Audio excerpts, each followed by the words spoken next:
start of it was to make sure that people saw, you know, our passion for the film in this project, and just, you know, passion for filmmaking and acting, and, you know, in general.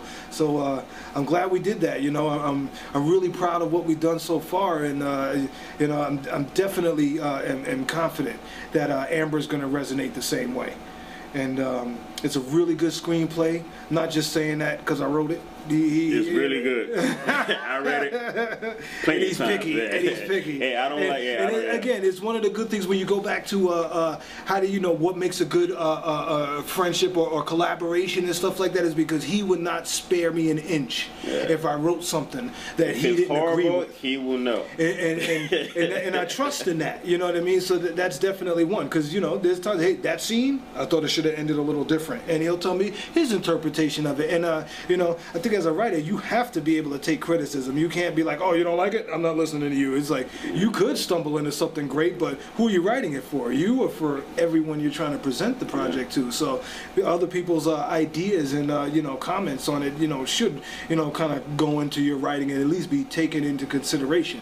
So it's good that he wouldn't spare me. And that's what makes our friendship, you know, good also. Because a lot of people who have a lot of friends, but so-called friends, if they have a script or they have a movie, like, oh, that's awesome, that's good, but behind the back, that's lame, it was horrible. but they won't tell their friends. And I will tell them. I will tell him if it's horrible. I will tell him if it's good. Same thing with him. He will tell me when I'm doing something wrong, and, you know, that's how you keep a good, close friendship. You know? So. And me, it's, you know, as especially as a writer, you know, you want to hear it's great, but you don't get any. You can't take much from that. It's great. But if it's like, oh, I like it, but this part here, it kind of left me feeling this and this, and you know what I mean, and it kind of confused me for a minute and things like that, and it's just like, I want to hear it's great, but I really love to hear the parts that kind of left the person in the wind a little bit, because as a screenwriter, I'll go back and tighten those things, and you know, I take it into account when you know, you need to have your core people that you can take a project to, and that you're going to get really good feedback and honest, you know, feedback from, and guidance on it, and you know, with that, you take that back and you go and kind of revisit the project with those criticisms in mind, and rewrite it and structure it, you know, so that it appeals to everyone as well as yourself. So, you know, being able to take criticism is very important. But what about giving criticism? What's your advice on that? Giving criticism, I always try to give criticism, you know, if it you know, with a solution in mind, you know, at the same time. So I'll say, oh, I don't like that. Maybe it should be like this. So let's try it like this, and let's try it like this. It's like, but to just say I don't like that, kind of, you know, kind of just leaves it in the wind. Well, what don't you like? Well, you know, what is it? This? Is it this? So, you know, I try to be really concise, and if I'm giving criticism, to give straightforward criticism. This is what I like. This is what I didn't like. This is why it made me feel like this and this. And then to me, that's the information that a writer could take. Anybody could take back and at least, you know, revisit it. You might think my words are like, I won't listen to what he, you know, saying, because every criticism is different, you know, and you have to take some with a grain of salt. Some work for your project and what you're doing, and others don't. But at least it's clear, it's concise, and you would know how I feel about a topic or something, you know. Angel? Well, me, I'm more rough on people.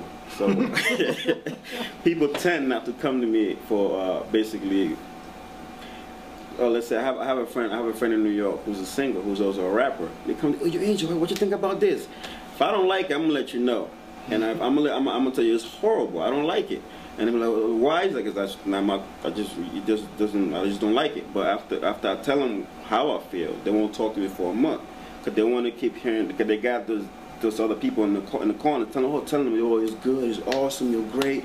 He don't know what he's talking about. But behind their back, they come to me, you're Angel, man. You right, man. I don't know, this music is horrible. But I'm more rough on people, because again, the world is not basically what we're living right now. It's not easy, you know what I mean? It's very hard out here. People are gonna be tough with you. So you rather hear your friend or your family member tell you the truth than a complete stranger and it's not telling you what stuff do you want to hear, you know? So I'm more rough on people. I actually tell them the truth, so they won't have nobody else tell them other stuff. You know what I'm saying? So I just tell them how it is. That's me. Yeah. And you're okay with people doing the same? Yeah, that's how I talk to him. You know what I mean? That's why we work well. Yeah, that's why it work well. When I'm in the gym, they be like, "Oh, yo, you're a great fighter. I know that." You drop me your left when you throw the right. Your left is slipping down. Yeah. He'll tell me. Exactly. I'm like, I know that, but can you see my flaws? No, man. But he sees it, you know what I mean? But they won't tell me the truth. I want somebody to be honest and tell me the truth about what I'm doing. So that's how I am with people. I'm blunt, and then I just keep it real with him. That's how he is with me, and that's how we work together. When I tell him stuff, his feelings won't get hurt. When he tells me something, my feelings won't get hurt. The thing about a lot of writers, they write their script, and they get so connected with it.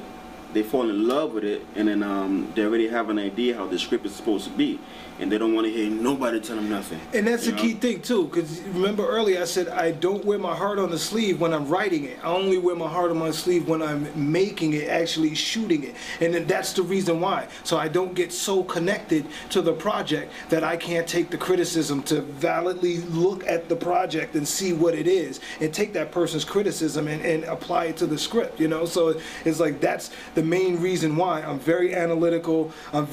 It's a product to me until I create something viable that I know is strong and I'm ready to move forward with it. Now I can put my heart on my sleeve and let everybody see how much I really care about this, and I can inject that, but I can't do it early because then you get too connected to it, too emotional, too attached to it, and then it's hard to cut pages. You know, and at times as a writer, no matter how hard it was for you to come up with that scene, sometimes you got to look at it and put an X to it all. And say, I'm not going to use it, and get rid of it. And if you can't do that as a writer, you can't get better, because you'll hit a ceiling and you won't be willing to change and adapt in order to break through that ceiling and get better. So that you stop at that point when you're not willing to really criticize yourself well.